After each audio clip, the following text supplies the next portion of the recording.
el cuarto capítulo. Sí, hay dos rayitas allá arriba.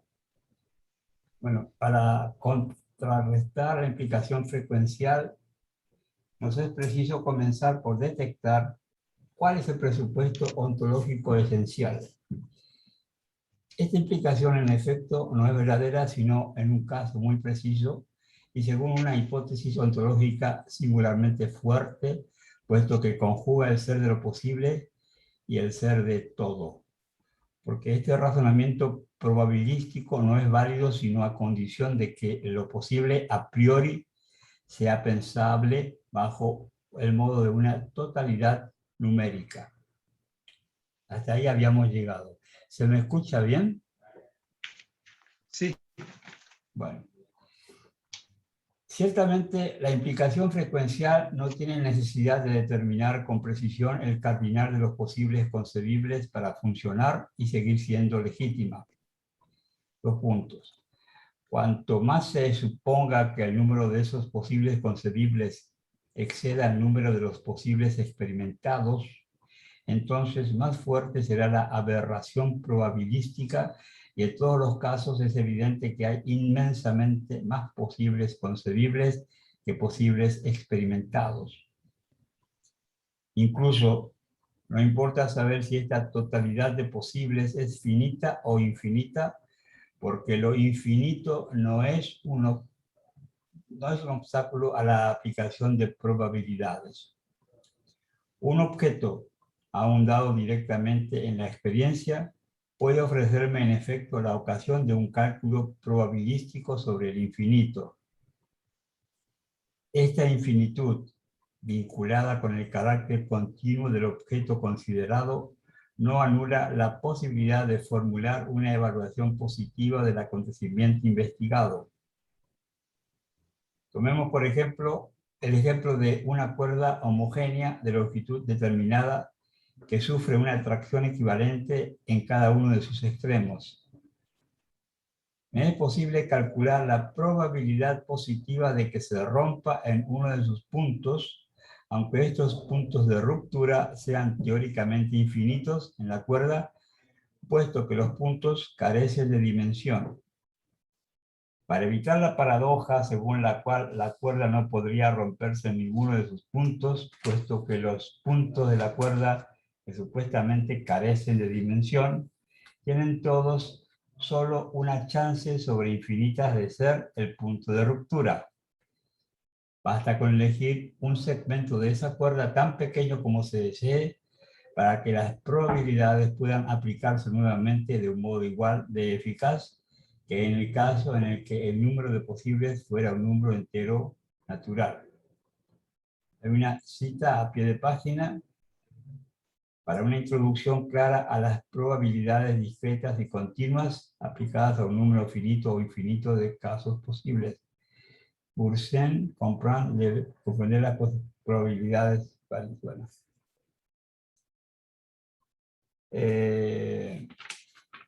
No sé si tenemos algún comentario sobre esto.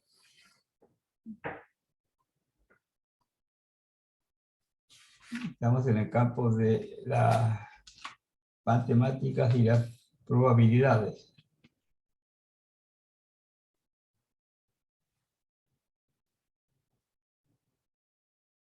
Para funcionar, la implicación frecuencial no tiene necesidad más que de suponer que existe una totalidad de posibles concebibles sin contradicción y luego plantear que esta totalidad, cualquiera sea el cardinal, es inmensamente mayor que el conjunto de los acontecimientos físicamente posibles. Es decir, que para que la inferencia sea legítima, es preciso que se cumpla una condición que es ineludible, a saber, que haya una totalidad de posibles concebibles. Es preciso suponer que un conjunto de mundos posibles, nuestro universo, dado de hace un momento, es efectivamente concebible, sino intuible, y que en su seno podremos entonces extender el razonamiento probabilístico desde los objetos internos a nuestro universo, el dado, la cuerda, al universo mismo. Porque la condición para que un razonamiento probabilístico sea pensable es que sea pensable una totalidad de casos en el seno de la cual no se pueda realizar un cálculo de frecuencias que consiste en determinar la relación entre el número de casos favorables y el número de casos posibles. Y se suprime la noción de conjunto de los casos y la idea de un universo todo del cual se extraen los acontecimientos sometidos al análisis. El razonamiento aleatorio se vacía entonces de sentido.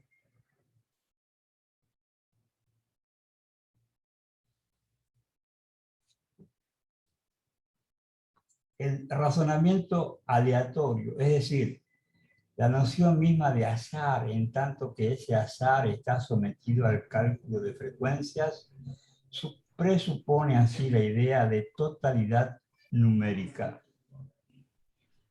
Cuando la totalidad es interna a nuestro universo, esta nos es dada en la experiencia de manera directa. Número de caras de un dado, número de segmentos de una cuerda, o indirecta, a través del desvío de una observación de frecuencias para un fenómeno dado. Pero cuando aplico el razonamiento probabilístico a nuestro universo entero, presupongo, sin que nada en la experiencia pueda, por hipótesis, demostrarlo, que es legítimo considerar que lo concebible constituye también una totalidad de casos. Formulo una hipótesis matemática sobre lo concebible. Formo un conjunto, así sea inmenso. Formo el conjunto de los mundos posibles porque considero a priori que es legítimo pensar lo posible como un todo.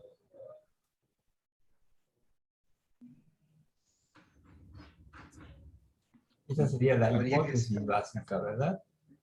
sí. Y yo mucho de... Recuerdo que Miyazu explicaba mucho esto con ejemplos. Creo que después vas a explicar con algunos ejemplos Ajá. eh, accesibles, ¿verdad? O va a explicar la cuestión de manera accesible, mejor dicho. Pero me parece que la idea acá es a retener es la idea de totalidad, ¿verdad? La idea de totalidad y de los elementos de una totalidad. Y la pregunta es si lo posible puede ser totalizado. Me parece que son las preguntas filosóficas acá de Meyazu y me parece que para demostrar que no, que lo posible no puede ser totalizado, que ninguna totalidad numérica puede contener siempre todas las variantes, él va a movilizar esta idea de transfinito de Cantor, ¿verdad? Y otra cuestión es esta, ¿verdad? De la ilegitimidad que consiste en extrapolar al universo entero un fenómeno interno de nuestro universo o una figura de la experiencia como la del dado, que era lo que veíamos la vez pasada, el nervio del razonamiento frecuencial, ¿verdad? El razonamiento frecuencial era, la implicación frecuencial era que eh, si realmente existiera o si fuera cierto que la contingencia está al origen de todo, de manera frecuente las leyes de la naturaleza cambiarían y entonces se demostraría, ya lo sabríamos o no estaríamos acá para saberlo en la hipótesis de Kant de una destrucción de la misma conciencia, si esto ocurriera, ¿verdad? Lo que Meyazu quiere como mostrar es que este razonamiento frecuencial, como él le llama, que legitima el necesitarismo, la idea de que hay una necesidad, la necesidad en el ejemplo era que el dado siempre esté sesgado, ¿verdad? La razón oculta de que el dado siempre caiga. eh, Solo es posible, se puede sostener si pensamos bajo este modo de una totalidad capaz de, valga la redundancia, totalizar los posibles. Y la teoría de los conjuntos a él le va a servir para mostrar de que los elementos y la manera en que los elementos se agrupan siempre excede o es mayor que la totalidad. Que es lo que va a ir explicando de aquí hasta el fin de este capítulo.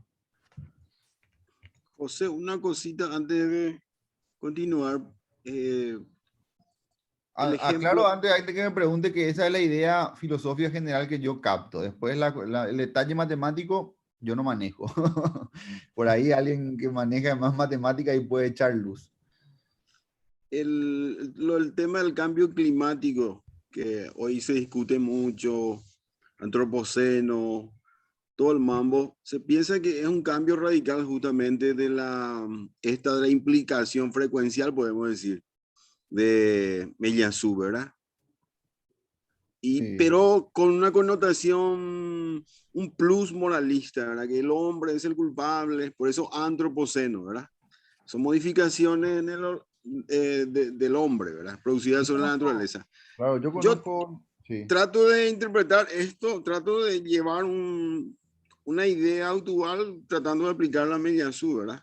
Eh, pero ¿cómo sabemos realmente si este cambio climático ya no ocurrió alguna vez? De hecho, he leído a algunos ecologistas, sí, ya hubo cambio climático cuando Colón descubrió América, qué sé yo, por dar un ejemplo así. No es la primera. Es decir, a lo que voy es que sí, estoy de acuerdo con Meñazú. Más bien estoy de acuerdo y pongo este ejemplo, que es un ejemplo vidrioso, ¿verdad? Todo el mundo opina, ¿verdad? El clima, por supuesto, todos cuidamos del clima. A lo que voy es que justamente es uno de los ejemplos que él no aparece en el libro acá, ¿verdad? Pero se usa eso de que, ¿por qué no cambia realmente la naturaleza si siempre está cambiando? Si fuera realmente contingente, ¿por qué no cambia, verdad? Pero ahora sí vemos un cambio radical, que se llama supuestamente el cambio climático. ¿Sería un contraejemplo para Meillassoux? ¿A eso es lo que voy? ¿O no? ¿Cómo se vería esto? Realmente hay un cambio ahora radical en la naturaleza que pedía Meillassoux o pedían los enemigos de Meillassoux, ¿verdad? Que se vea la contingencia en los hechos concretos, digamos, ¿verdad? Por eso no Es me que, traía a no, colación. no, yo creo que, Yo- o sea, por ahí mi lectura no es la correcta, pero yo creo que son planos diferentes. El plano en el que Miyazu piensa, yo entiendo que es un plano, en principio, lógico, ontológico, o ontológico simplemente, ¿verdad? Tiene que ver con una reflexión sobre cuestiones que son la necesidad, la contingencia, lo posible, la totalización de lo posible en su posibilidad o no. Esos son los problemas de Meillassoux. Y él sitúa siempre la experiencia, lo experimentable, lo que vos estás refiriendo, del costado de lo necesario, más bien, ¿verdad?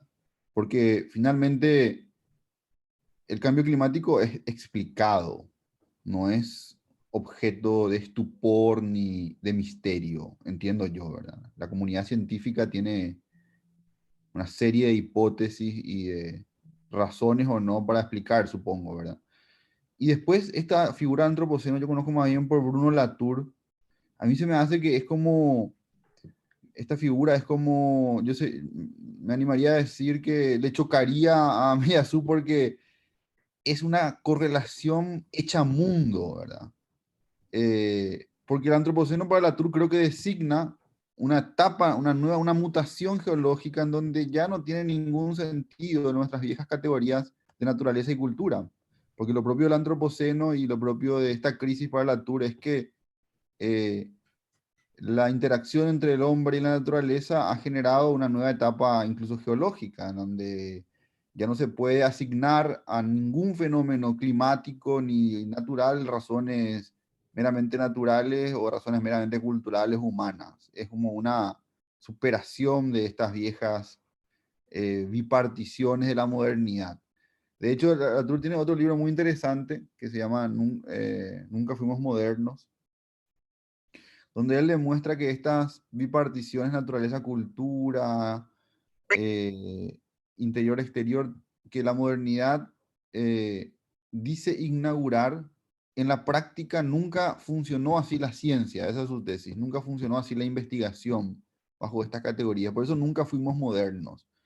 Esta idea incluso lo trata en la filosofía política de Hobbes, esta idea de estado de naturaleza, estado civil o orden estatal o derecho positivo. Nunca realmente nada funcionó así. Fueron más bien ficciones que no se correspondieron al funcionamiento concreto de las cosas.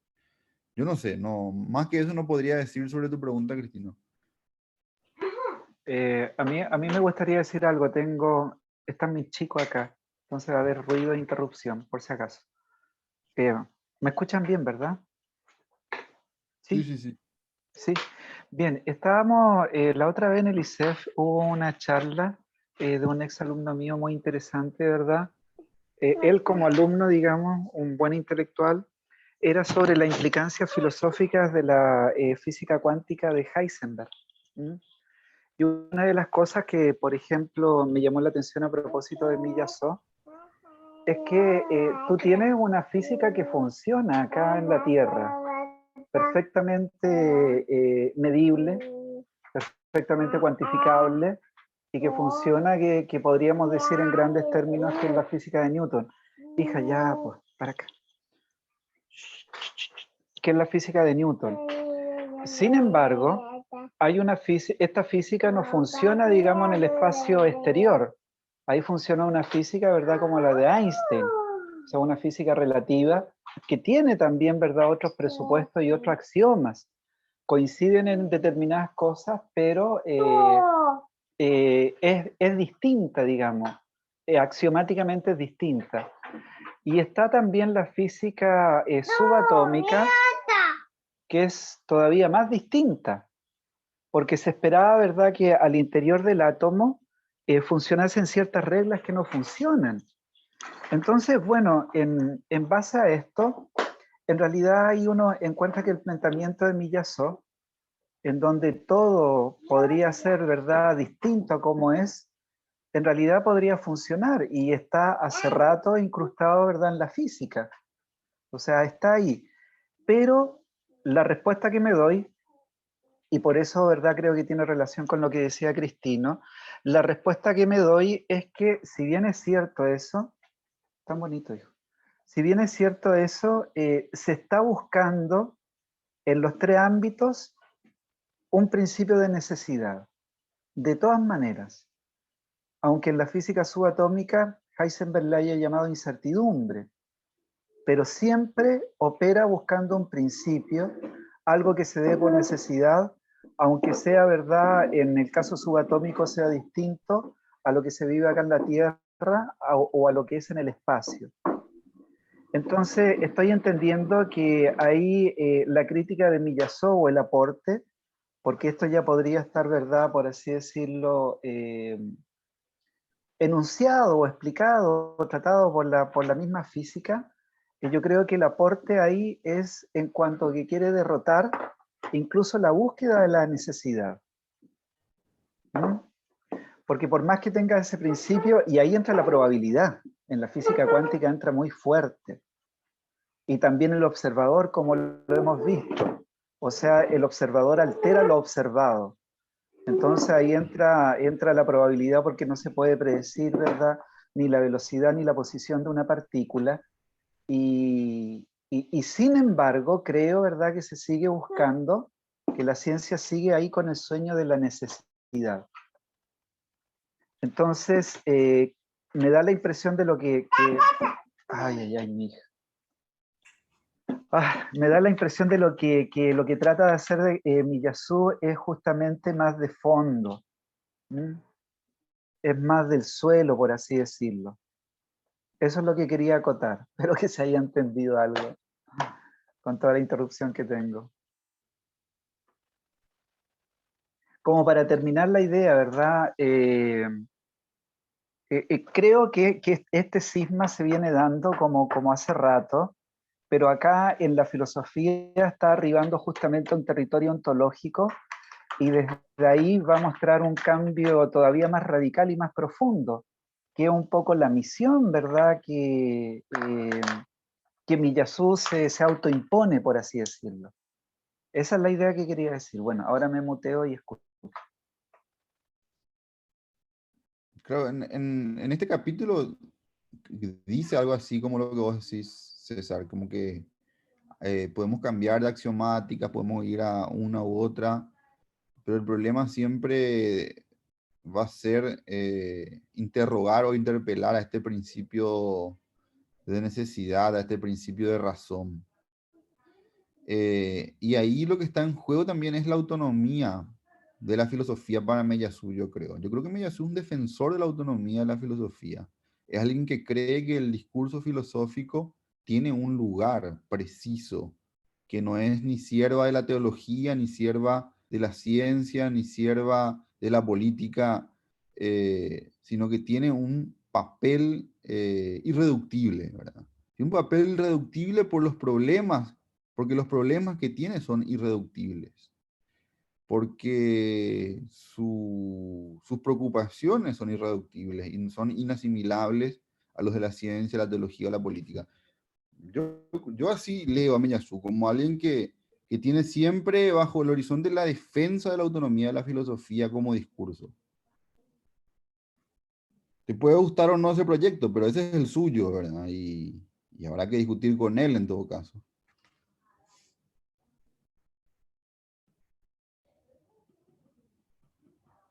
Sí, yo tengo la impresión de que la filosofía intenta pensar y comprender el todo, a diferencia de los otros sistemas de pensamiento, ¿verdad?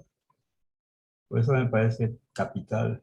Y justamente las preguntas claves que se hace Meillassoux acá pueden ser preguntas que en otros sectores de pensamiento se hagan, pero siempre sectorizado.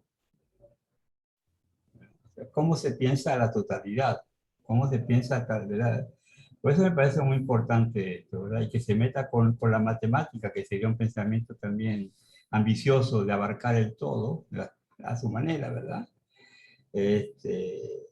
Lo que no entiendo muy bien es el tema con respecto a la realidad, a nuestra realidad terráquea, digamos, y el cambio, ¿verdad? O sea, a mí me da la impresión de que la Tierra, desde que fue Tierra, no sé cómo fue el inicio, es un cambio constante, ¿verdad? O sea, lo que decía Cristina del cambio climático, me parece que no es una cuestión de resultado de la presencia humana tan radical como se piensa, ¿verdad? Me parece que es, no sé, como que nosotros también somos parte del cambio de la Tierra, algo así. Eso es la mirada que yo tengo, ¿verdad?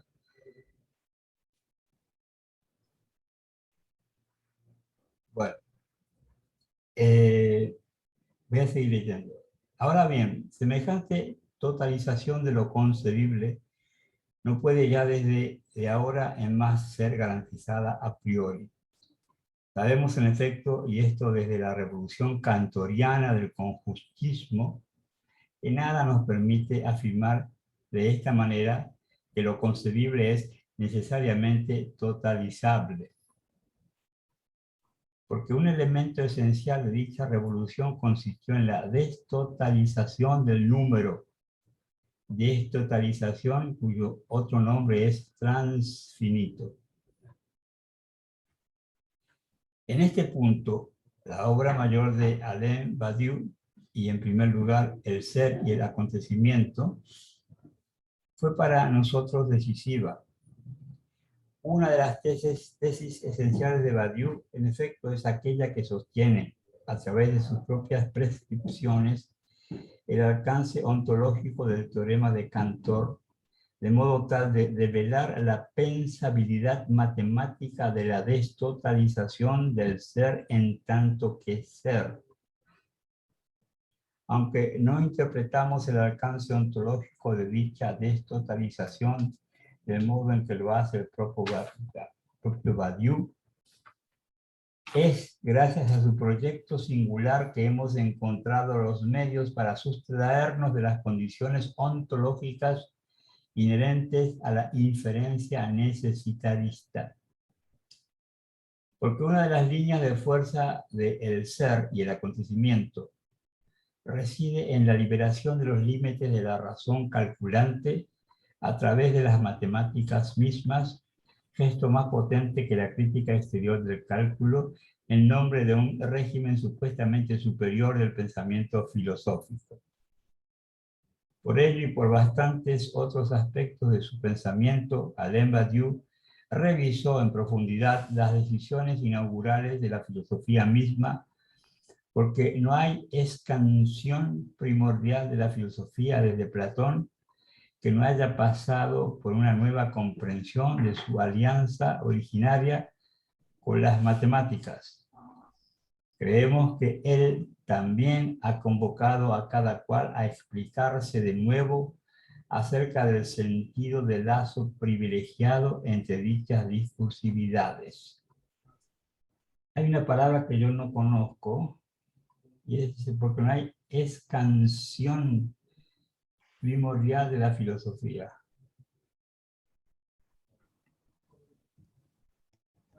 De la poesía, de la métrica, Aníbal. Ah, ¿se refiere a eso? Viene Ah, bueno. escandir la medida de un verso. Ajá. Perfecto. Acá usaba metafóricamente ya, ¿verdad? Ajá. Como, creo que acá sería como partir, ¿verdad? Como separar, Ajá. ¿o no? Como algo que Contar, separa. contar las sílabas sería otra definición, ¿verdad? Contar las sílabas sería escandir. Ajá, expandir.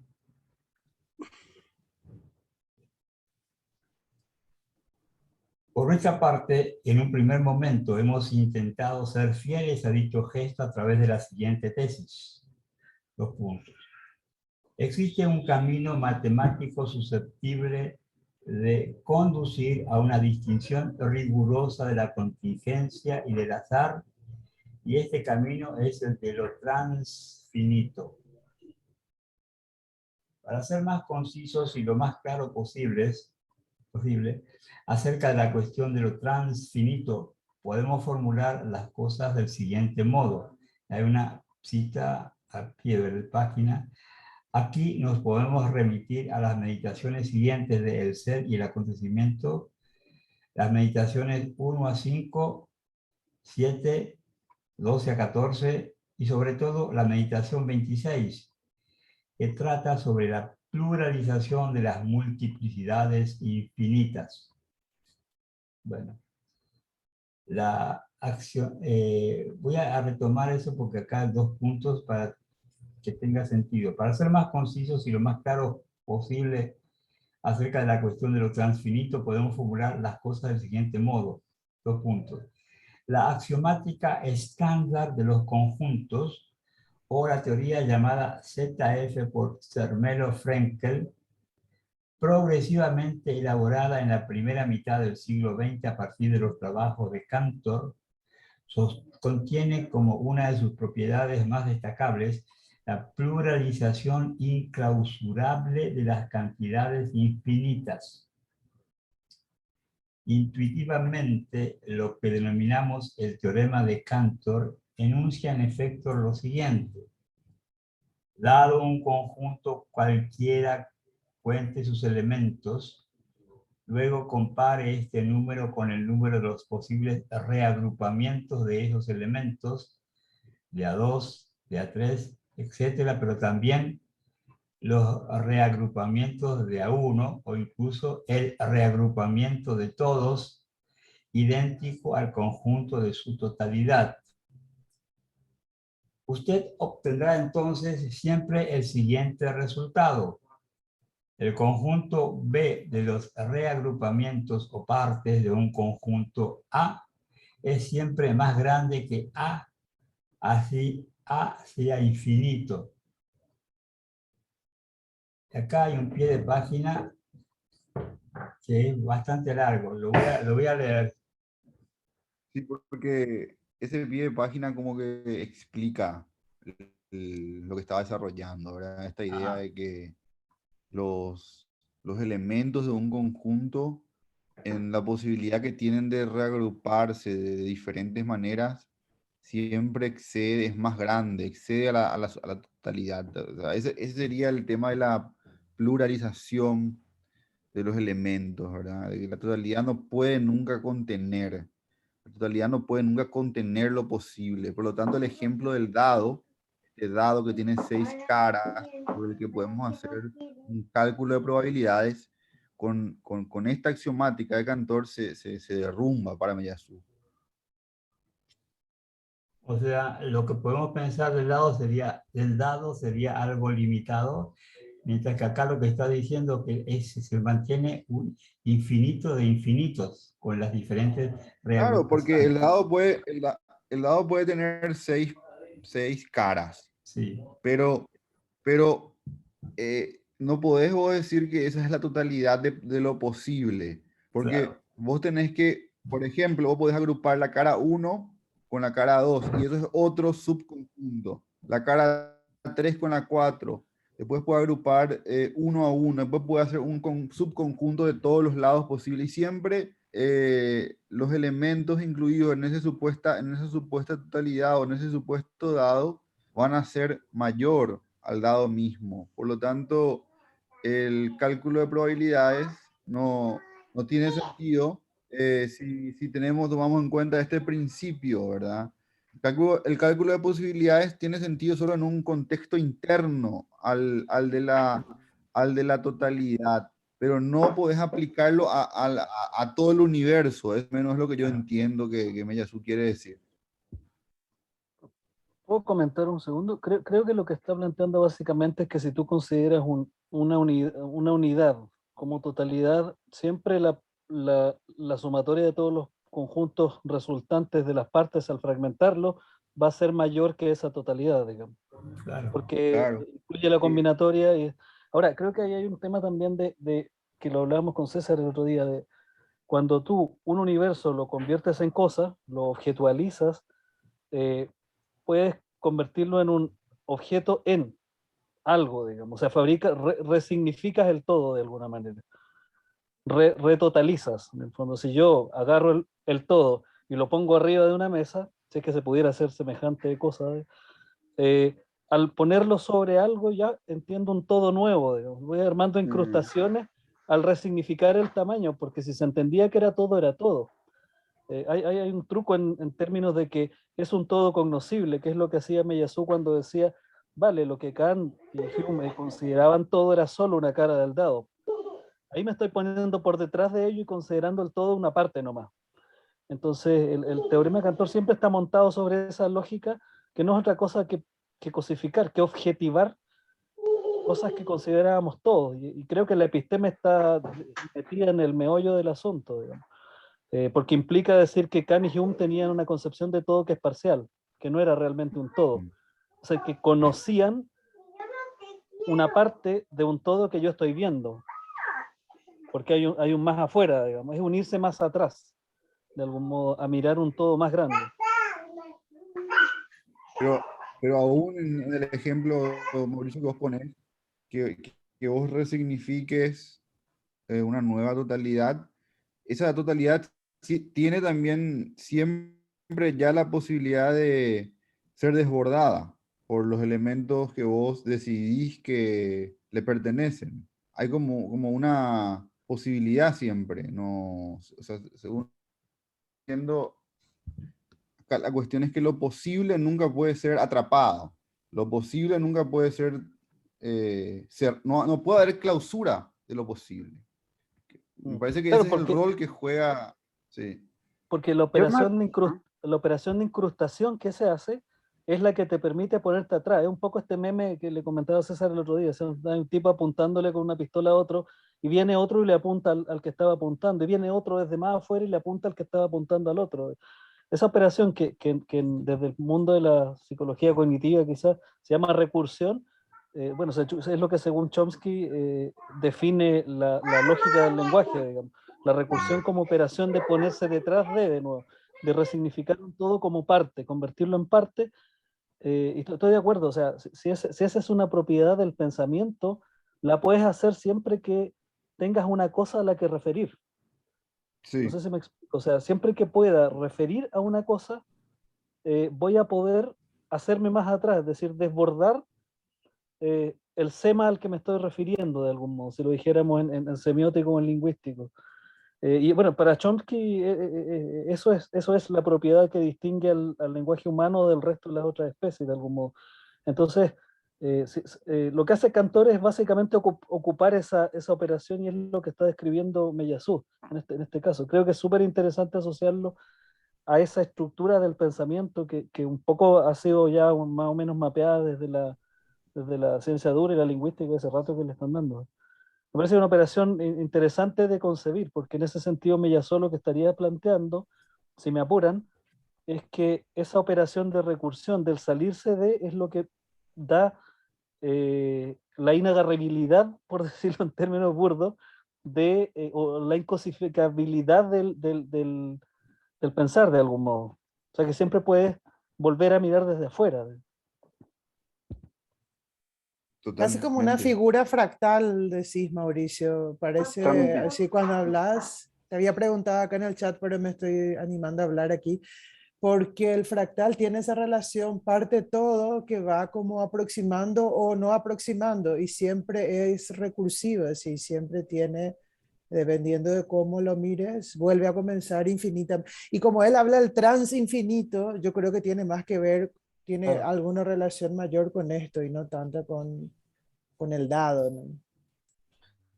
Yo en la tesis, perdón, cierro con esto para lo que preguntaba Rosana. En la tesis de doctorado hay un capítulo que justamente reviso el tema de la recursión y propongo que es una operación manual y no verbal como operación. De hecho, tú puedes hacer, creo que son cinco recursiones hacia adelante y cuatro hacia atrás. ¿Qué estoy diciendo con eso? Que, por ejemplo, el tema del fractal es una ilustración de la operación, es decir, sería un esquema de cómo se van incrustando. Pero, por ejemplo, cuando tú piensas acerca del pensar, Corvallis había dado un ejemplo de que los humanos solamente podemos pensar cosas como en un perro hay una pulga, en el lomo de un perro hay una pulga, y sobre el lomo de esa pulga hay otra pulga a su vez más pequeña, y sobre el lomo de esa hay una pulga más pequeña todavía. Esa operación de ir incrustando es lo que, desde esa línea teórica, se define en el fondo como la operación de doblar el pensamiento respecto de sí. La capacidad humana de pensar acerca de que pensamos. No sé si me explico. Y me parece que es exactamente la figura de la que nos está llevando Meillassoux como modo de salir de salirse del conjunto finito, digamos, de atravesar esa frontera, que sería entonces utilizar de alguna manera esta propiedad del pensamiento para desdoblarse sobre sí y siempre pensar que estás pensando y ir una capa más atrás, digamos. Interesante. A mí hay dos cosas que me vienen a la memoria. Este problema matemático que bueno, ya tengo borrado, ¿verdad? Todos los datos, pero, por ejemplo, si yo hago, ¿verdad? El conjunto total de todos los subconjuntos, ¿m? Y hago ese conjunto total de todos los subconjuntos, no puedo incluir dentro de esos subconjuntos el mismo conjunto total que hice. Entonces, por lo tanto, se desborda. Por más que yo quiera agrupar a todos, si agrupo a todos, entonces tendría que poner en esos todos el conjunto total que hacen todas esas partes. Entonces ya quedaría desbordado. O sea, ya no podía incluir, ¿verdad? Dentro de la sumatoria conjunto de totales, tendría que incluir al conjunto total también, que hace esa sumatoria. Y también me acuerdo de la frase de Aristóteles, si es que no estoy tan mal, ¿verdad? Que el todo es mayor que la suma de las partes. ¿Mm? Porque implica relaciones entre las partes entre ellas, las partes con el todo. Entonces, veo ahí, o sea, lo que me da la impresión, y también en lo que decía Patti, creo, ¿no? No es Patti. Lo que decía Rosana respecto de los fractales también. Esa recursación, ¿verdad?, que señala Mauricio, es como que siempre fuese, por así decirlo, inatrapable. ¿Mm? Va a haber un más allá, por así decirlo. Y bueno, y eso se me ocurre que es un poco, no sé si nombrarlo como infinito o trans, no, ahí uso un término Miyazaki, recién no pude seguir la lectura, transfinito, creo. Pero eso me viene a la mente. Existe un campo de la arquitectura contemporánea, me parece similar, así, que habla de la complejidad. Yo creo que se basa en el discurso de Morin, de Edgar Morin, que habla un poco de que el pensamiento es recursivo y hologramático. Y me hizo acordar un poco de esto que habla Mel Yassou, porque exactamente eso, o sea, al ser hologramático o al poder entrar todo dentro de esto y a medida que te aproximes puede haber como un nuevo mundo y dentro de un mundo nuevo mundo. Esto es muy normal cuando hablamos de arquitectura, por ejemplo, ¿verdad? Existe también esa recursividad y eso hace que el pensamiento hoy, por lo menos el que estamos hablando nosotros, el de la arquitectura, el nuevo campo que ya no es, que está de alguna forma relacionado con un contexto complejo, etcétera, tiene que ver un poco con esto. El discurso es hologramático, el discurso es recursivo, el discurso es no sé qué. Me hizo acordar un poco a esto que Mel Yassou coloca, ¿verdad? No sé si en este punto tal vez haya una similitud entre esas cosas.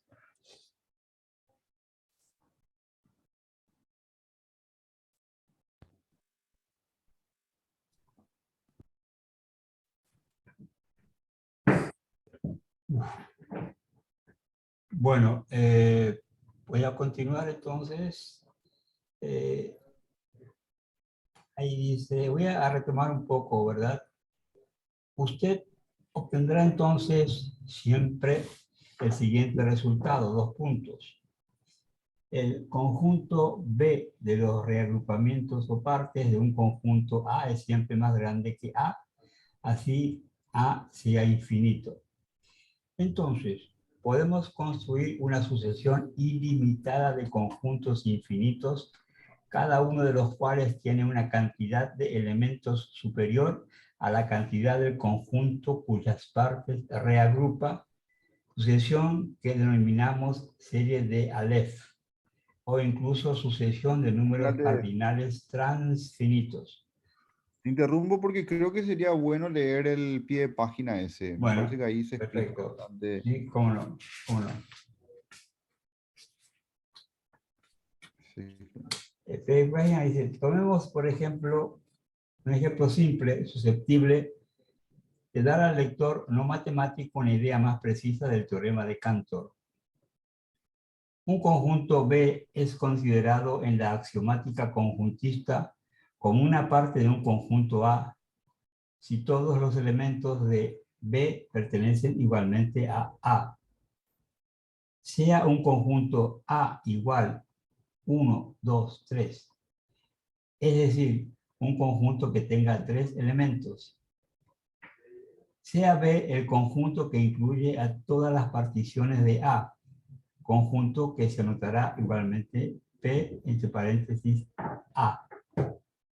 ¿Cuáles son los elementos de B? El conjunto B contiene primero los 3 conjuntos del único integrante 1, 2 y 3. Estas particiones de A no son idénticas a los elementos de A, a saber 1, 2 y 3, sino a los reagrupamientos de esos elementos en conjuntos que los incluyen a esos elementos solos. Son las particiones mínimas de A que los incluye a esos elementos solos. Son las particiones mínimas de A que no incluyen sino a uno solo de los elementos de A.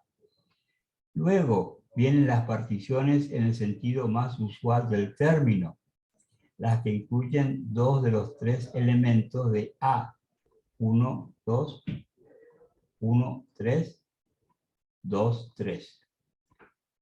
Finalmente, la partición máxima de A, que es idéntica al mismo A, 1, 2, 3. Según la definición conjuntista de la partición, A es siempre parte de él mismo, puesto que todos los elementos de A pertenecen, por cierto, a A. Habría que agregar finalmente a esta lista de las partes de A el conjunto vacío, entre paréntesis, cuya existencia plantea y cuya unicidad demuestra la teoría estándar, cierra paréntesis, es una parte de todo conjunto en el sentido de que el vacío, al no contener ningún elemento, no contiene elemento que no pertenezca igualmente a un conjunto cualquiera. Entre paréntesis, sobre este punto, el ser y el acontecimiento opuscitado. Una cuenta elemental demuestra que en este caso P, entre paréntesis, A, contiene más elementos que el propio A, a saber, 8 elementos y no 3. El teorema de Cantor extrae su fuerza de haber generalizado ese desborde de un número de elementos por parte del número de sus reagrupamientos en un conjunto cualquiera, así sea infinito, de ahí la detención imposible de la proliferación de las cantidades, puesto que todo conjunto que se supone existente supone que existe también su rebasamiento cuantitativo a través del conjunto de sus partes.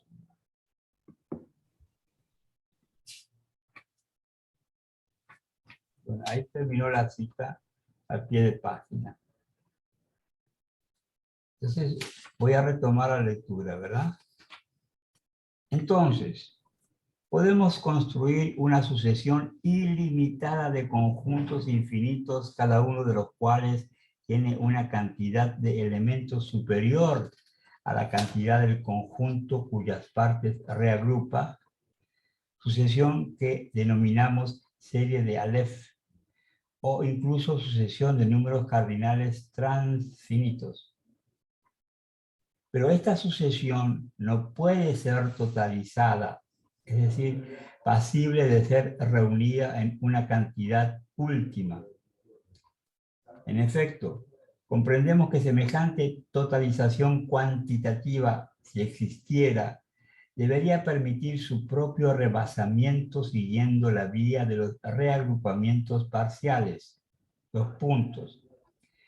El conjunto T igual a todo, de todas las cantidades, no podría contener la cantidad obtenida a partir del conjunto de partes de T. Esta cantidad de todas las cantidades no se plantea entonces como demasiado grande como para ser comprendida por el pensamiento. Dos puntos. Se plantea como simplemente inexistente. En el seno de la axiomática estándar de conjuntos, lo cuantificable e incluso generalmente lo pensable, los conjuntos en general, lo que puede ser objeto de una construcción, de una demostración sometida al único imperativo de la consistencia, no constituye un todo. Porque ese todo de lo pensable es el mismo lógicamente inconcebible. Da lugar a una contradicción. Esa es la traducción que vamos a retener aquí del transfinito cantoriano. El todo cuantificable de lo pensable es impensable. Interesante, voy a leer esta parte del final. Es la traducción que vamos a retener aquí del transfinito cantoriano. El todo cuantificable de lo pensable es impensable.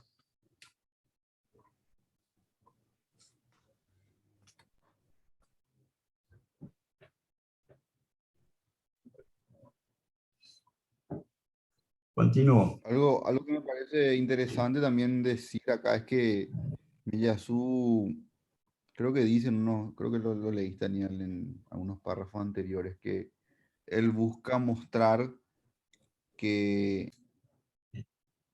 Ok, ya. me parece interesante, Miyazu dice que él busca hacer la crítica de la idea de totalidad a la idea de cálculo mismo, con el cálculo, con la matemática, no apelando a un discurso de otro tipo, como por ejemplo, no sé, el discurso, por ejemplo, de lo religioso o de la especulación al estilo, porque me viene a la cabeza Levinas, Emmanuel Levinas, eh, francés, fenomenólogo, que tiene una tesis muy fuerte de subordinar la ontología a la ética como filosofía primera, porque en el ámbito ontológico nunca puede haber encuentro verdadero con la alteridad, sino siempre asimilación, dado que todo es sujeto-objeto. Entonces, para Levinas, el otro, verdaderamente otro, no está en el mundo, no está inscrito como objeto ni como sujeto, sino proviene de un más allá del ser, de una trascendencia absoluta, y su manifestación mundana es solamente la de una epifanía, la de un rostro que nos recuerda siempre su procedencia trascendente, ¿verdad? Este tipo de discurso levinasiano con el que coquetea el último Derrida y que nutre a lo que se denominó ya también el giro teológico en la fenomenología, yo creo que es uno de los discursos atacados fuertemente acá por Meillassoux, porque Meillassoux lo que está diciendo es, no necesitamos de ese tipo de especulación teológica para hacer una crítica dura a la idea de totalidad, a la idea de asimilación de la diferencia. El reino de lo mismo, para hablar en los términos de todos ellos, es quebrado con las herramientas mismas del cálculo, con las herramientas mismas de la matemática, con las herramientas mismas de esta razón emancipada de la necesidad que Miyazu quiere pensar, ¿verdad? Quiero nomás poner la atención sobre eso, porque es el rasgo más singular de Meillassoux como filósofo.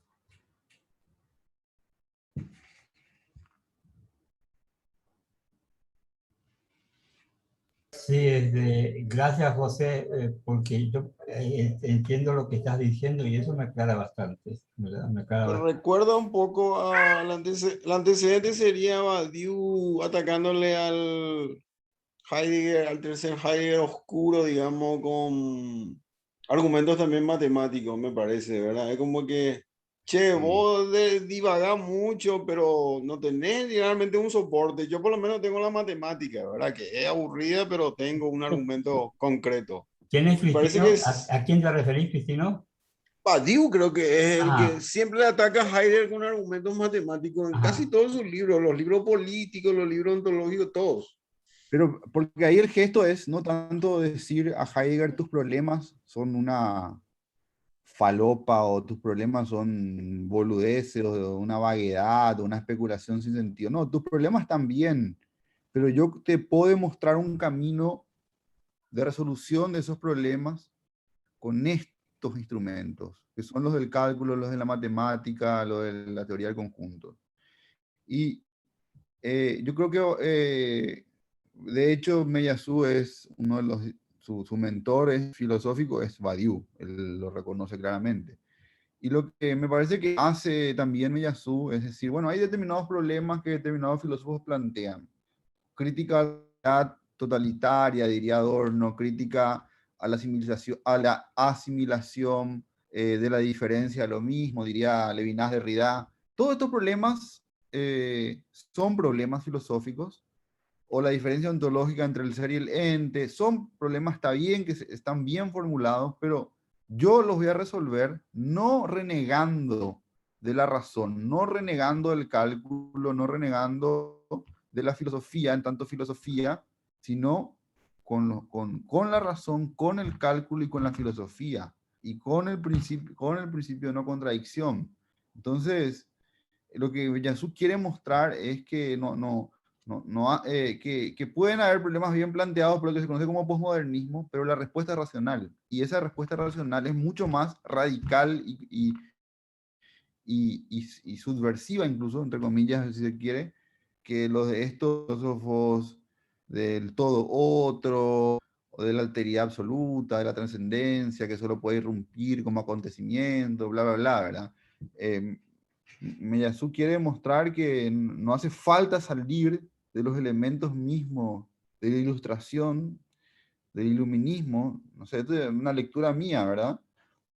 Acá debería ser interesante, por ejemplo, conectar este gesto con un libro interesante de Habermas, para mí uno de sus libros más interesantes, El discurso filosófico de la modernidad se llama, donde Habermas discute con Derrida, discute con Nietzsche, discute con Deleuze, creo, le pega a todos defendiendo de la ilustración, ¿verdad? No digo que Miyazu y Habermas tengan el mismo, en absoluto tienen el mismo proyecto, pero en ambos hay como un intento de demostrar que el legado de la ilustración puede ser defendido en el presente, ¿verdad? De diferentes maneras y con conclusiones incluso diametralmente opuestas, pero hay ese gesto, ¿verdad? Vamos a defender la ilustración, vamos a defender la filosofía. Algo que se ve uno cortito porque el método sería la diferencia en realidad entre estos filósofos, José, por lo que entiendo, porque Heidegger y Miyazu aparentemente dicen lo mismo, pero cuando Heidegger decía, yo abandoné Ser y Tiempo, no lo terminé porque el lenguaje actual de esta época del ser era imposible para expresarlo, es decir, la imposibilidad de la totalización de una época por el lenguaje es incapaz. Es más o menos parecido a esto, ¿verdad? Pero la diferencia con el transfinito es que hay un método con el cual yo puedo más o menos argumentar más seriamente. Esa sería la diferencia entre todo Puede decir filósofo. así. De hecho al otro día, ordenando unos libros míos, encontré un libro que cuando vivía en Francia con unos amigos, hicimos un grupo de lectura que terminó en la nada, sobre un libro de Heidegger sobre el principio de razón, donde Heidegger, a diferencia de este grupo de lectura que avanza, ese grupo se disolvió en 3 sesiones. Creo que hubo una pelea o algo así, pero Heidegger ahí hace una crítica del principio de razón, ¿verdad? En ese libro y trata de mostrar que esa necesidad primera de la que habla Leibniz en realidad es un abismo, ¿verdad? Un abismo que nos pone frente no a una base sólida, sino, no recuerdo bien, ¿verdad? Pero sería interesante en todo caso para el que le interesa Miyazu y leer en conjunto, comparativamente cómo ambos se enfrentan al principio de razón. El libro de Heidegger se llama así, El principio de razón, creo, o Crítica del principio de razón, algo así. Una cosa que me gustaría ahí observar, perdón Mauricio, ahí, voy a aprovechar que mis hijos se fueron y que puedo hablar. O sea, la razón, digamos, ha venido cayendo en un descrédito hace muchísimo tiempo. Después de la modernidad podemos identificar, por ejemplo, a hitos como Kierkegaard, como Nietzsche, en donde esta razón, en su afán de explicarlo todo, creaba verdaderas monstruosidades y dejaba afuera un montón de otras cosas. Entonces, este afán de la razón, digamos, en filosofía, ha venido cayendo en este descrédito, ¿verdad? En un proceso que ya tiene larga data. Ahora bien, lo que me da la impresión es que hace Miyazu es tratar de volver a la razón, de volver a la razón, no a la racionalidad, pero con un as bajo la manga, que sería quitarle este principio de necesidad. O sea, quitándole la necesidad a la razón, esta razón ahora podría solventar y podría levantarse y podría responder a varios ataques, ¿verdad?, que se le vienen haciendo y, y podría, en definitiva, asumir una explicación que no venga de otro territorio, que podría ser la teología, que podría ser el arte, que podría ser incluso lo inefable. ¿M? En el caso, qué sé yo, estoy pensando todavía un poco en Kierkegaard. Entonces es una razón resignificada bajo la amputación del principio de necesidad. Y esa amputación creo que en realidad no había existido en otro filósofo, de la manera como lo hace Miyazu.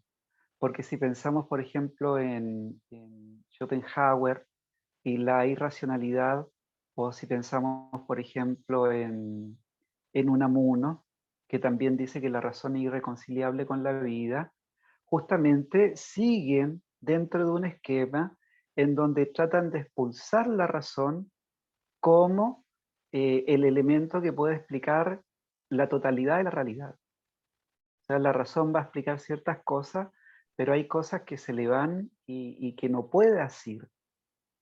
Y acá yo veo una vuelta, dejar entrar nuevamente a la razón, pero con la amputación, ¿verdad?, de una de sus partes que podríamos indicarlo, ¿verdad?, o podríamos nombrarlo como qué sé yo, bueno, no se me ocurre, como el arma, ¿ah? Como el arma que había venido teniendo y que por lo demás da resultado en la ciencia. En la ciencia da resultado. E incluso si esto, por ejemplo, queda debilitado con la física cuántica o con incluso la física, ¿verdad?, de la relatividad, si quedase debilitado con eso, se siguen buscando principios de necesidad para predecir, para agrupar, para explicar.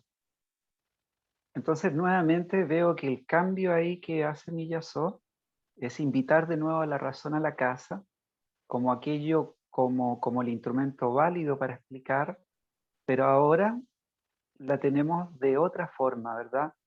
Le sacamos, le amputamos la necesidad y le pusimos una suerte de prótesis, que sería en este caso la contingencia. Así más o menos estoy englobando la lectura en términos generales. César, me parece que hay otros antecedentes, pero no tienen un tan buen método, digamos, como Meillassoux. Se me ocurre ahora un autor que tampoco he leído mucho. Lukács tiene un asalto a la razón, algo así. Y donde Sí. yo nunca le tomaba muy en serio porque en esa época yo leía Nietzsche y eso, ¿verdad? Y le criticaba mucho a Nietzsche, pero ahora me di cuenta que, y ni hablar que a Adorno y compañía en la escuela de Frankfurt, él le puso el apodo definitivo, ¿verdad? El Hotel Abismo, no sé qué, que se reunían en las casas de Frankfurt, que era una cafetería donde se reunían Adorno, Horkheimer, él le llama Hotel Abismo. Como que se dedican ahí a conspirar contra la racionalidad. Pero no estaba mal tirada la cuestión, lo que le faltaba era una metodología, porque el tipo era medio hegeliano, marxista, y con eso, como nos mostró ya Meillassoux, no podía ir muy lejos en su crítica certera, ¿verdad? A todo esto francotiradores de la racionalidad. No, Es que es hay una cosa interesantísimo. también. Sí, dale, José. No, lo que yo no leí hace muchos años, un par de capítulos especialmente, hay lecturas ahí para mí muy forzadas, ¿verdad? En El asalto a la razón de Lukács. Básicamente Lukács lo que hace es una genealogía bastante antojadiza a mi juicio en algunos casos, de todos los que prepararon el camino para el desastre que significó el nacionalsocialismo. Y en esa genealogía, no solo Nietzsche es uno de los, Schelling, también Max Weber, por ejemplo, es uno ya de los que prepara el ascenso al nacionalsocialismo, porque Weber tiene esta famosa frase, ¿verdad? Que la modernidad y una frase bastante nietzscheana de ver, que era un gran lector de Nietzsche, es el fin del monoteísmo, ¿verdad? La política es la confrontación de varios dioses, en la política no hay bien y mal que puedan regimentar la competencia, etcétera, etcétera. Yo creo que Lukács tenía un objetivo bastante político al hacer ese libro, ¿verdad? Pero aún así es uno de los antecedentes. Por eso lo va a retomar, por ejemplo, Habermas. A él le interesa mucho retomarlo porque es uno de los antecedentes de defensa fuerte del legado de la Ilustración en un contexto como ese, donde la crítica era furibunda a las ideas liberales y al universalismo que encarnaba el marxismo, ¿verdad? Después hay otro texto al que Zizek maliciosamente asocia a Meillassoux. Uno de los últimos libros de Zizek se llama Menos que nada, que es para mí uno de los trabajos más serios de él. Un libro monumental sobre la dialéctica hegeliana. Y en uno de los capítulos se enfrenta Zizek a Meillassoux en ese libro. Y Zizek dice que lo de Meillassoux no es prácticamente ninguna novedad, que es una repetición del famoso libro de Lenin, Materialismo y Empiriocriticismo, donde Lenin justamente desarrolla tesis súper realistas contra lo que era el sensualismo de la época, ya sea de Berkeley o de Mach. Un texto que Lenin mismo consideraba no dialéctico, pero necesario para que las masas y los intelectuales rusos salgan de las mistificaciones de la cultura rusa. Él mismo consideraba que su texto Materialismo y Empiriocriticismo, tenía serias debilidades dialécticas, pero lo hace como una cruzada contra el espiritualismo. Y agresivamente Lenin ahí defiende la idea de la independencia de la realidad respecto de la conciencia. Esa es la tesis fundamental que defiende Lenin, al igual que Meyasu. Y Zizek dice que ambos, que Meyasu lo repite, y yo no recuerdo bien las críticas que le hacía, pero lo criticaba duramente al final, reconociendo cosas, empezaba reconociéndole el gesto, después le empezaba a pegar palos. Entonces, claro que hay antecedentes, ¿verdad? Y en el pasado y en el presente también, sobre lo que es este retorno al realismo.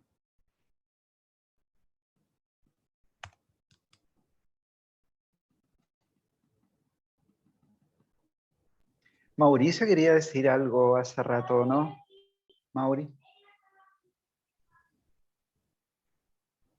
Estás muteado. Ahí se me escucha. Sí. Sí, me parece muy, o sea, coincido mucho con César en este tono de resumen que anda trayendo hoy día respecto del tema como de la aportación de Miyazu en cuanto a desvestir de la necesidad a la razón de algún modo. No estoy tan seguro si es que es para volverla a traer a la mesa, digamos, o si es para definitivamente hacerla que despegue, porque me pasa que con este tema de, por ejemplo, la operación de conjuntos que hace, hace tiempo hacíamos un ejercicio con un amigo matemático, que está en un proyecto, de hecho, en el que todavía estamos trabajando, eh, de pensar en esta propiedad que tienen los conjuntos, sea las matemáticas o el lenguaje mismo, de amplificarse, es decir, de generar una suerte como de autorreplicaciones a partir de la estructura del mismo sistema. Es decir, pensábamos con Pablo, por ejemplo, eh, ¿qué pasaría si agarramos todas las palabras y armamos todas las combinatorias posibles? Como las palabras son jaladas desde el significado, ¿cierto? Habrían algunas formas que en términos matemáticos serían bien formadas y otras no, pero podríamos tener una suerte de gran nube de todas las combinatorias posibles. Luego especulábamos obviamente ya en un plano más jocoso que quizá podíamos entonces escribir todas esas combinaciones y estaría todo escrito lo escribible, solo que haría leerlo, ¿cierto? O sea que ya es una tarea más complicada todavía. Pero lo que quiero decir con eso es que de algún modo este juego de extrapolar a partir de un conjunto, a partir de unas características de un sistema, valiéndose de las reglas del sistema a una unidad que lo excede, es muy propio de las matemáticas y muy propio de los lenguajes, muy propio de los sistemas, de los conjuntos de representación de algún modo. Y en ese sentido, volviendo a lo que decía César, me parece que la propuesta de algún modo de Miyazu tiene que ver con eso, con que pareciera que la autonomización del pensamiento es cuando uno parte a partir de las reglas de un sistema desdoblándolo, digamos, sacándolo de la necesidad. O sea, me parece que esa es la puerta que de alguna manera abre Miyazu cuando hace esta suerte de disociación definitiva de la necesidad, que me parece muy acertado como ese tono que decía de César, la primera conclusión es esta disociación de la necesidad, es como la invitación de alguna manera que ya nos ha quedado clara que hace Miyazu. Pero creo que hay un tema con el desdoblarse de la necesidad para seguir extrapolando las reglas del sistema, digamos, sobre el que se está operando, si es pensamiento, si es matemática. Los matemáticos, de hecho, después de Cantor, nunca hablan del infinito, sino que dicen, definamos un infinito entre 0 y 1. No se habla, uno a nivel escolar de repente habla del infinito como esa cosa intocable que está lejos. Pero tú puedes decir, bueno, entre 0 y 1 puedes partirlo en todas las partes que quieras. Puedes fabricar un infinito entre 0 y 1 y es ese el ámbito en el que operas incluso con los infinitos, porque la operación de infinitud, la idea de infinitud, la generas por subdivisión en ese caso, por subdivisión de un tramo, sea un segmento de círculo, sea las posiciones que hay entre 0 y 1, etc. Y Cantor es básicamente lo que hace eso, desborda a partir de combinatorias de las reglas del sistema. Si yo tengo un conjunto con dos unidades, A y B, ¿cierto? Arma todos los posibles conjuntos asibles, de nuevo, valga la redundancia, a partir de ese conjunto. Tengo la A sola, tengo la B sola, tengo la identidad, que es el conjunto de A y B, y tengo el conjunto vacío. Voy a tener siempre más que el conjunto inicial. Y eso es una suerte de extremar las posibilidades del conjunto. Estoy tratando de equiparar eso con como la llave que nos ofrece Miyazu al dejar la contingencia y extrapolar las reglas del sistema como modo de salir, digamos. No sé si lo expliqué claramente filosófico, no fue, pero no sé si fue suficientemente claro con la idea, digamos. Me parece que ese abandono de la necesidad implica un agarrarse y extrapolar las reglas del sistema sobre el que estoy operando, sea pensamiento, sea lenguaje, sea conjunto, teoría de conjunto o matemáticas incluso. A propósito de este ejemplo que decía de operar entre 0 y 1. Eso.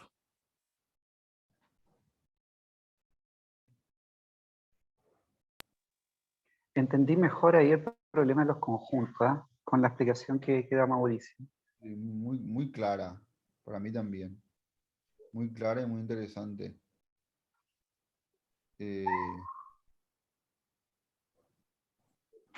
No sé, a mí me parece, por ejemplo, que en un texto, última asociación que hago con otros autores, en un texto inaugural del movimiento denominado Fuera de Francia, porque en Francia nadie lo conoce así, postestructuralismo, es un texto de Derrida que se llama Signo, Estructura, Lenguaje, creo, si no recuerdo bien, donde Derrida analiza la noción de estructura a partir de la lengua en Saussure y muestra cómo justamente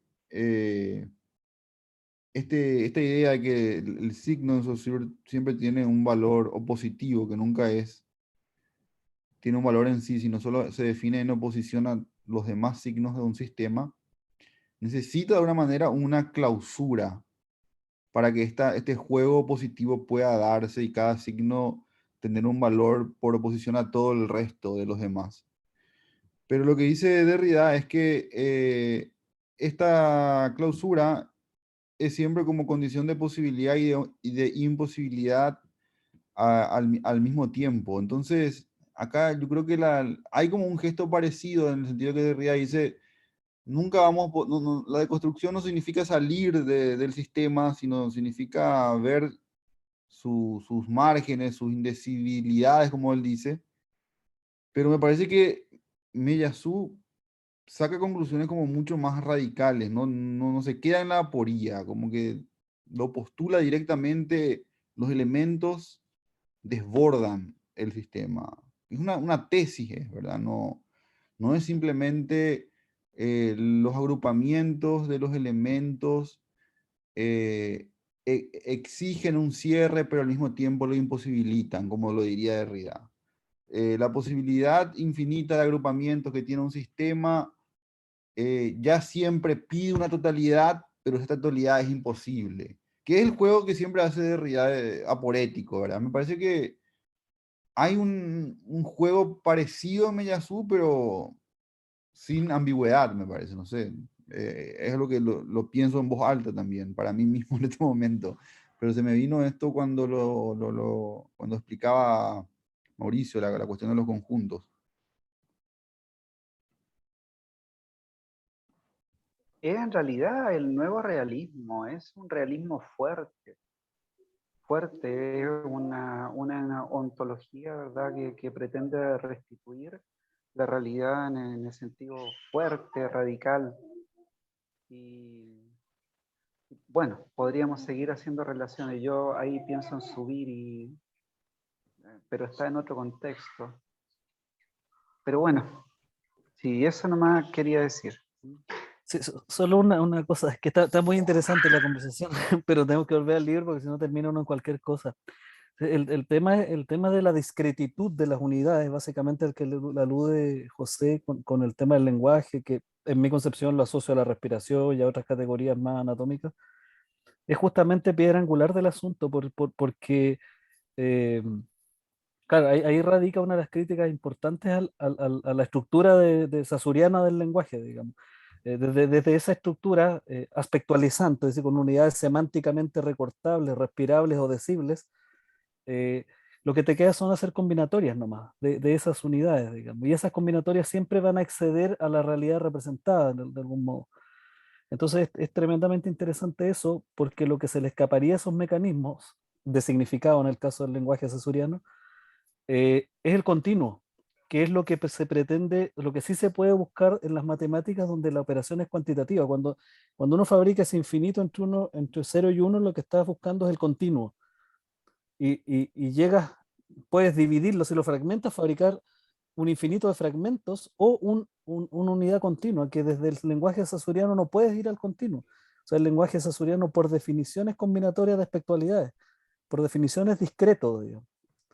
Entonces, o sea, el sistema de lenguaje es discreto por definición, mientras que la lógica de las matemáticas y la geometría puedes construir continuidad a partir de elementos discretos. Volvemos no al mismo problema del infinito discreto chomskiano, una serie de cuestiones, pero ahí está justamente el problema, y creo que eso es lo que hace que Meillassoux vaya por la lógica geométrica para tratar de salirse de esa limitación discreta que tiene el lenguaje saussuriano.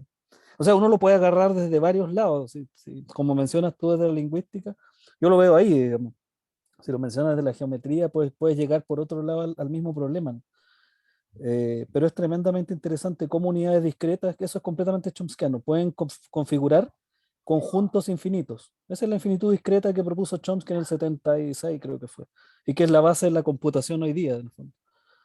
Así que creo que este punto es súper troncal porque inversa con un montón de otras cuestiones como estrategia para salirse ni siquiera para salirse, sino que para poder expandir las posibilidades infinitos y dejar la necesidad de una vez por todas, como decía César.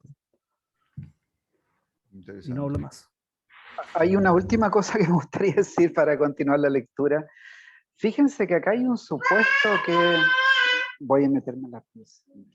Hay un supuesto que es base.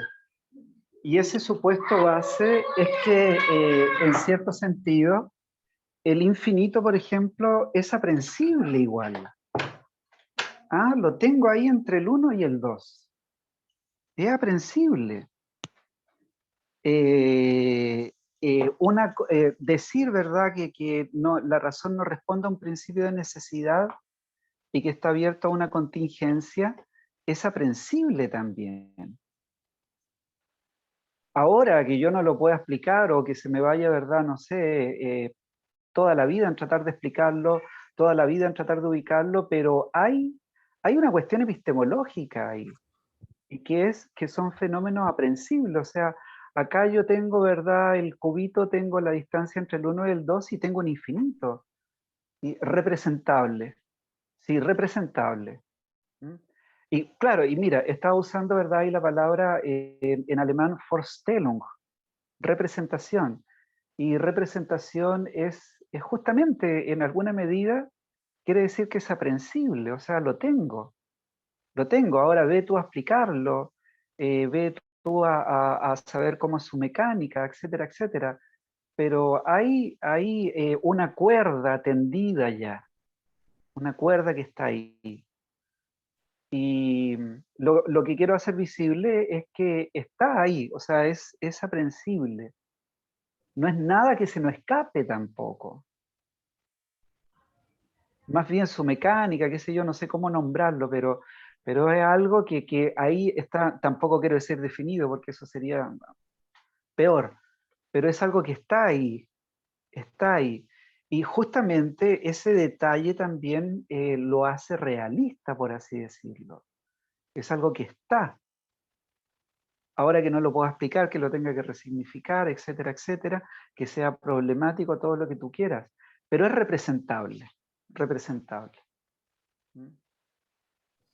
Pero ¿para qué para qué entra Benyazú acá, José? Hay que rebobinar todo esto. Era para refutar a esto de las implicaciones frecuenciales, ¿verdad? A los Claro, necesitaristas. Para eso de- nomás entramos, al, porque si al, vamos a dar al- ejemplos, hay miles de ejemplos, pero me parece que todos los ejemplos que estamos dando son más argumentos para los postmodernistas que no les gusta a justamente a Benyazú. Me acuerdo de uno, ¿verdad? Para tirar uno último, el ombligo del sueño, era una teoría de una de las hijas de Bataille, Judith, no me acuerdo bien, una de las chicas. ¿Qué es el ombligo del sueño? ¿Verdad? Según Freud, todo es interpretable, la semiosis es infinita, ahí entra el término. Y eso fue muy tomado por los postmodernos. Ah, todo se puede recombinar, todo puede ir con todo, ¿verdad? Que es justo lo que no le gusta a Meliazú, ¿verdad? Que es la cosa más clara. Y la mina viene y dice, no, hay un punto que no es interpretable, hay un punto duro que se llama ombligo del sueño, que no puede ser interpretado, no sé qué. Metió una teoría la tipa, justamente para cortar todo este juego de semiosis infinita, ¿verdad? Por eso digo, hay que volver a ubicarnos por qué nos metió acá Mellasu, porque él quiere más bien los opuestos. Me parece los ejemplos que estamos dando son más ejemplos postmodernistas, ¿verdad? Es como que el, todo caos, ¿verdad? Algo así. el- Pero él lo que el quiere objetivo, es... el objetivo de Miyazú, hasta donde yo recuerdo, es mostrar que este razonamiento probabilístico de que el dado siempre cae en un mismo lado porque está sesgado, y ese sesgo que tiene el dado es la metáfora del principio de necesidad o principio de razón, queda fuertemente golpeado cuando salimos de ese tipo de razonamiento probabilístico y aplicamos la axiomática esta de Cantor. Yo creo que por ahí iba. Esa es la razón por la que él moviliza ahora, ¿verdad? Que se conecta con el problema de Hume, ¿verdad? Que es de lo que se trata finalmente, creo que llega después el problema de Hume, de vuelta a reformular el problema de Hume. Sí, es el párrafo inmediatamente siguiente hasta donde se leyó. Bueno, continúo. La estrategia de resolución del problema de Hume puede enunciarse entonces del modo que sigue. No afirmamos que la axiomática intotalizante sea la única posible, es decir, la única pensable. En consecuencia, no pretendemos que lo posible sea siempre intotalizable, aunque lo sea en la axiomática estándar de los conjuntos. Porque no podemos negar a priori que sea igualmente pensable que lo pensable sea una totalidad. Que la intotalidad sea pensable en el seno de una axiomática dada no impide a nadie, en efecto, elegir otra axiomática en la que la implicación frecuencial todavía sea válida. Las axiomáticas son, por hipótesis, múltiples y la teoría estándar de los conjuntos, por más eminente que sea, no es sino una entre ellas. Por lo tanto, es imposible prohibir a priori la posibilidad de elegir una axiomática en la cual los mundos posibles constituyan una totalidad numérica última y determinada. Pero al menos debemos concedernos lo siguiente, dos puntos. Disponemos en todos los casos de una axiomática susceptible de ofrecernos los medios de pensar que lo posible es intotalizable. Ahora bien, el simple hecho de poder suponer la verdad de semejante axiomática nos permite descalificar la inferencia necesitarista y con ella toda razón de creer todavía en la existencia de una necesidad de las leyes físicas que se sobreañada misteriosamente al hecho de la estabilidad de estas mismas leyes.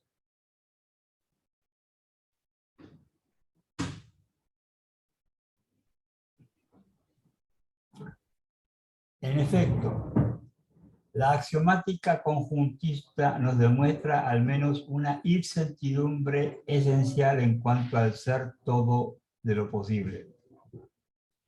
Ahora bien, esta incertidumbre por sí sola permite una crítica determinante de la inferencia necesitarista, destruyendo uno de sus postulados fundamentales. 2 puntos. Si podemos pasar inmediatamente de la estabilidad de las leyes a su necesidad, es porque no ponemos en duda de que lo posible es a priori totalizable. Dado que esta totalización no es ella misma, en el mejor de los casos, sino la resultante de ciertas axiomáticas y no de todas, no podemos ya afirmar que la implicación frecuencialista valga con toda seguridad. Estamos en la completa ignorancia sobre la legitimidad que hay en totalizar lo posible como totalizamos las caras de un dado. Semejante ignorancia basta entonces para demostrar la ilegitimidad que hay en extender el razonamiento aleatorio fuera de una totalidad ya dada en la experiencia. En efecto, si no podemos a priori, por el único empleo de un procedimiento lógico-matemático, decidir la existencia o no de una totalidad de lo posible, debemos reducir las pretensiones del razonamiento aleatorio solo a los objetos de la experiencia y no extenderlo, como lo hace Kant, implícitamente en la deducción objetiva a las leyes mismas de nuestro universo, como si supiéramos que este último debiera necesariamente pertenecer a un todo de un orden superior. Puesto que ambas tesis, lo posible es numéricamente totalizable o no lo es, son pensables a priori, solo la experiencia puede permitirnos asegurar la validez del razonamiento aleatorio, funcionando como garante de la efectividad de la totalidad que es necesaria para su funcionamiento, sea esto por experiencia directa de un objeto que se supone homogéneo, dado, cuerda, sea por el estudio estadístico, constitución de medios de frecuencias propias del tipo de fenómeno repertoriado. Las únicas totalidades de las que disponemos y que legitiman semejante razonamiento aleatorio nos deben entonces ser dadas en el seno mismo de nuestro universo, es decir, por una vía experimental. La creencia de Kant en la necesidad de las leyes se ve recusada así como una pretensión excesiva de la razón aleatoria a aplicarse fuera de los meros límites de la experiencia.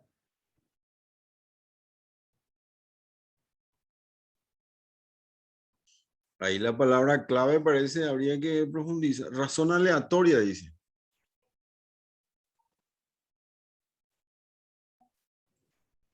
Sí. Toda la cuestión creo que tiene que ver con seguir criticando esta extrapolación de un contexto de experiencia a los universos posibles. Esta axiomática kantoriana eso le permite a Meillassoux. Vos podés postular otras axiomáticas y podés moverte en el razonamiento aleatorio. Lo que no podés hacer es utilizar ese razonamiento aleatorio para pensar la totalidad de lo posible. Porque lo posible, por lo menos desde la axiomática que privilegia a Meillassoux, que es la de Cantor, no es totalizable. Ese es el hallazgo, ¿verdad?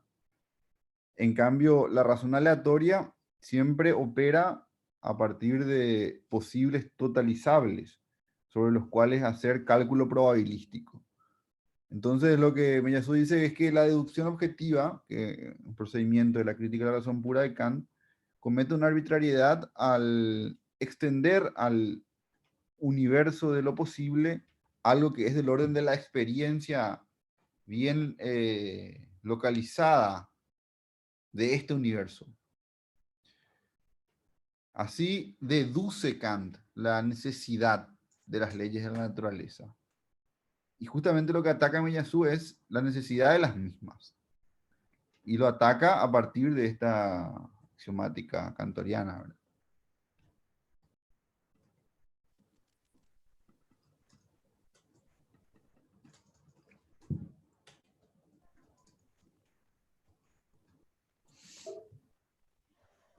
Está denso esto, podríamos llegar como hasta por ahí. Falta por ahí un punto, Aníbal, ¿o no?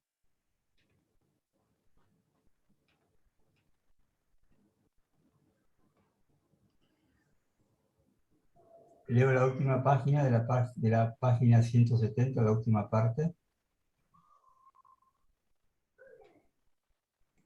¿Por qué semejante aplicación ilegítima de las probabilidades fuera de los límites de nuestra experiencia, lo que permite a Kant establecer en muchas oportunidades en la primera crítica, a partir de la hipótesis de una contingencia de las leyes, la necesidad de su modificación frecuente?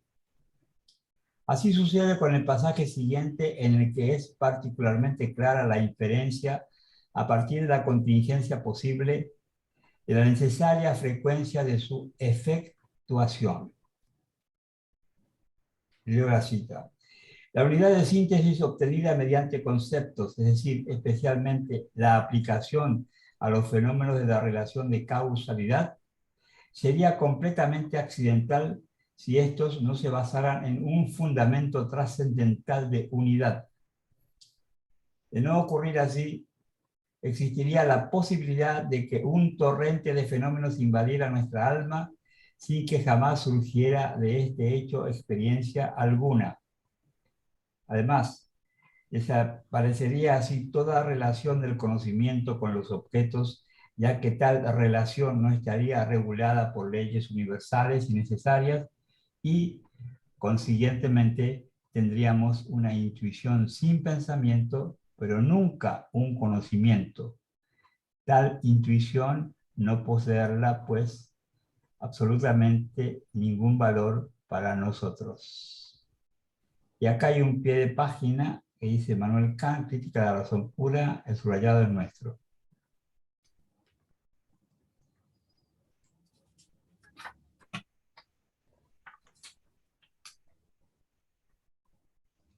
Voy a continuar con este texto y después podemos suspender si les parece. Kant concluye de este modo: de la suposición de una contingencia efectiva de las leyes fenoménicas, modificaciones de lo real tan desordenadas que llegarían a destruir necesariamente la posibilidad misma del conocimiento, incluso de la conciencia.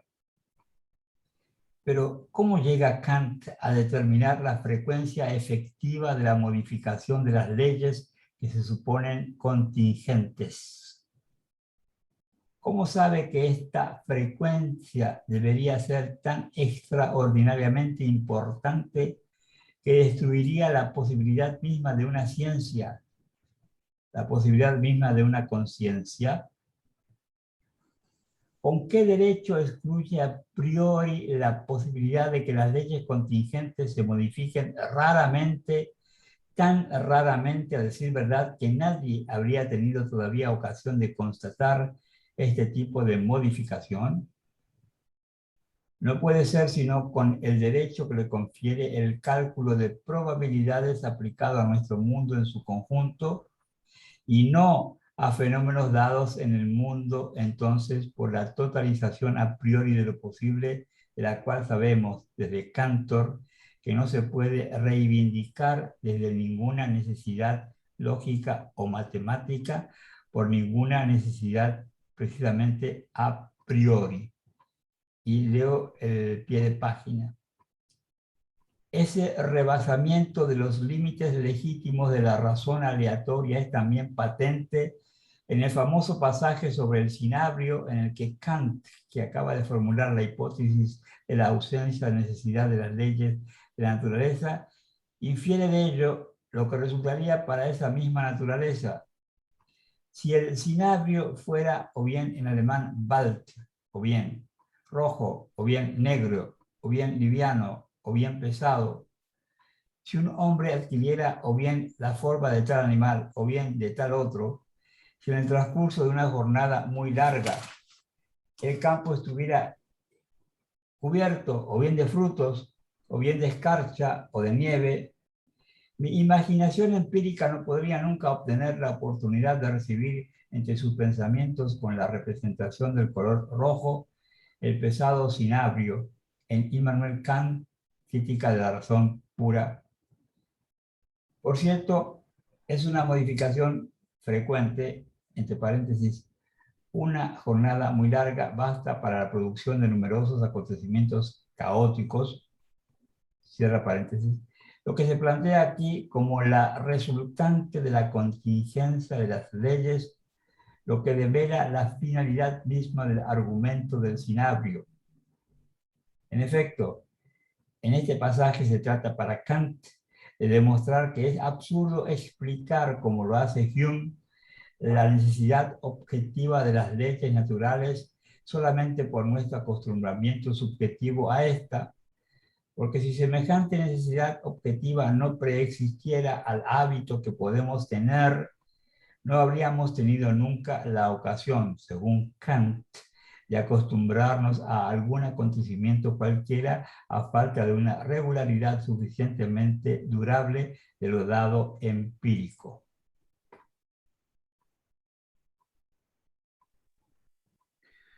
Ahí estoy entendiendo que el concepto de regularidad está dentro del ser humano también. No solamente está en lo empírico. Es una unidad trascendental, dice Kant, que asegura la unidad de la experiencia. No podríamos tener experiencia sin ese concepto de regularidad. No, no, no. El hábito no es el fundamento, o sea, es la crítica a Hume, ¿verdad? El hábito no es. La noción misma de hábito exige presuponer esta unidad de la experiencia.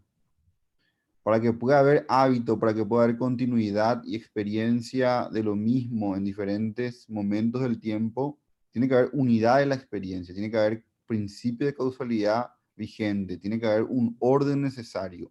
Si no hay todo esto, según Kant, por la inferencia frecuencialista que hace, tendríamos un caos de fenómenos que impediría el conocimiento, impediría la conciencia, etc. Cosas que ya, me parece que Meyasu ya dijo ahora, pero sobre los que vuelve a martillar acá. Claro, el antes y el después, el tiempo, Sí. la ocurrencia en un espacio. Yo quería comentar una cosa, me parece que se escucha, ¿no? Sí. Sí. Sí. Me parece que lo que está haciendo Kant de alguna manera, o sea, Miyazu respecto de la dupla Hume-Kant que leíamos la semana pasada, a ver si me sale el resumen, es que primero los tacha de que a partir de la experiencia, es decir, a partir de lo que puedes conocer por experiencia, generalizan a un universo que incluye lo que está fuera de esa experiencia. Esa es la acusación principal que hacía Miyazu la semana pasada. Sí. Y que ahora, cuando plantea que entonces uno puede tener otros escenarios a partir de la lógica de Cantor, ¿cierto? O sea, le llama a esa experiencia de Kant y Hume, sería el conjunto con A y B, al que referíamos delante. Pero de todas las combinatorias posibles por Cantor que se pueden hacer, tendríamos A separado, B separado, y la experiencia no tendría por qué tener alcance sobre esos conjuntos que exceden al conjunto base, que es lo que definió y endosó a Hume Kant como experiencia. O sea, lo que está defendiendo aquí en ese sentido Miyazu es que todas esas posibles cosas que exceden no tienen por qué estar subordinadas a la experiencia desde donde fue interpolado el conjunto de algún modo. Y creo que esa es la manera de algún modo de liberar de la necesidad, liberar de la necesidad al conjunto de lo pensable, o al conjunto de lo posible más que de lo pensable, porque decía por ahí también que es impensable. Ese conjunto de categorías respecto de lo pensable es impensable, o sea, excede incluso al pensamiento. O sea, me parece que esa es la traba que hace, ¿cierto? Define como parte, como conjunto, pero todas las combinatorias de ese conjunto están fuera, por lo tanto, no es suficiente la experiencia para cazar a todas las posibilidades que exceden ese conjunto. Así mismo es. Y esta distinción me parece importante para complementar un poco lo que dice Mauricio. Dice, no, en la página 171, luego de hacerse todas esas preguntas al final que le lleva Aníbal, dice, no puede ser sino con el derecho que le confiere el cálculo de probabilidades aplicado a nuestro mundo en su conjunto y no a fenómenos dados en el mundo. Quiero llamar la atención sobre esa diferencia. Que también podríamos decirlo intramundano y el mundo en tanto tal. Hay determinados fenómenos intramundanos, es decir, en el mundo, pero vos con esos fenómenos en el mundo no podés extrapolar y pensar el mundo en tanto tal respecto de otros mundos posibles. Me parece que esa es la idea, ¿verdad? Distinguir entre el mundo y en el mundo. En el mundo es la experiencia a la que afrontaron Hume y Kant, y a partir de ahí hicieron esta inferencia ilegítima para Meillassoux, ¿verdad? En el mundo, pero no respecto al mundo en su conjunto. O sea, el mundo de los humanos, ellos lo universalizaron por el mundo total. Sí, algo así, yo lo veo así, como que agotaron lo posible en lo que la experiencia, vamos a decir, local da. Como que la experiencia local es la experiencia que ya presupone ese mundo como conjunto, y a su vez la totalidad de otros mundos posibles, pero siguiendo la experiencia de algo que es intramundano en el mundo, hacen como una extrapolación ilegítima a todo lo posible. Por ahí yo creo que Mauricio en realidad lo explicó mucho más claro que yo, pero quería referir a esta cita, ¿verdad? Que me parece que ahí está claro, ¿verdad? No puede ser sino, o sea, ¿cómo hacen esto? ¿Cómo hace Hume Kant esto? No puede ser sino con el derecho que le confiere el cálculo de probabilidades aplicado a nuestro mundo en su conjunto y no a fenómenos dados en el mundo. Entonces, por la totalización a priori de lo posible, esto es lo que, ¿verdad? Lo que está mal, totalización a priori de lo posible, de la cual sabemos desde Cantor que no se puede reivindicar desde ninguna necesidad lógica o matemática, por ninguna necesidad precisamente a priori. Lo que la axiomática de Cantor demostraría para Meillassoux es esto, que la totalización a priori de lo posible no puede ser argumentada con criterios lógicos matemáticos. No puede. Puedes hacer esto con el hábito, con la experiencia, pero si querés fundarlo de manera lógico-matemática no se puede. Es lo que la axiomática de Cantor viene a mostrar, ¿verdad? Con este desbordamiento que hay entre los elementos del conjunto, propiedades de agrupamiento.